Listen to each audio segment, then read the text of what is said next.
आपण पाहत आहात नॅशनल सर्कल न्यूज। अमरावती जिल्ह्यातील मेळघाट मधील प्राथमिक आरोग्य केंद्राला दिलेल्या जनरेटरमध्ये लाखोंचे नुकसान।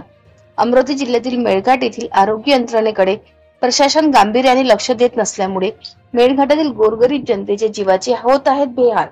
मेळघाटातील जवळपास 10 प्राथमिक आरोग्य केंद्रावरील रुग्णवाहिका फक्त टायर व्यवस्थित नसल्यामुळे जागेवरच उभ्या आहेत, तर गेल्या काही महिन्यापूर्वीच किमान 10 प्राथमिक आरोग्य केंद्राला शासनाने 15 केव्ही डिझेल जनरेटर उपलब्ध करून दिले होते। एका जनरेटरची किंमत प्राप्त माहितीनुसार 6 लाख एवढी आहे। मात्र 10 पैकी 6 ते 7 जनरेटर 2-3 तास चालून बंद पडले आहेत।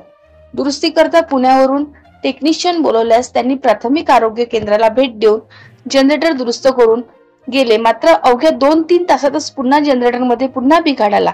यावरून असे लक्षात येते की एकट्या मेळघाटात 10 पैकी 7 जनरेटर बिघडलेले आहेत, तर संपूर्ण महाराष्ट्रात या कंपनीचे किती जनरेटर दिले असतील व त्यापैकी किती जनरेटरमध्ये बिघाड झाला असेल। संपूर्ण महाराष्ट्रात या कंपनीच्या जनरेटरमध्ये कोटी रुपयाचे भ्रष्टाचार झाल्याचे दिसून येत आहे। पुढील बातमीत अकोला उपसंचालक डॉक्टर भंडारी साहेब यांच्याशी सविस्तर चर्चा करून बातमी प्रकाशित केली जाईल। नॅशनल सर्कल न्यूज मुख्य संपादक प्रताप गवई।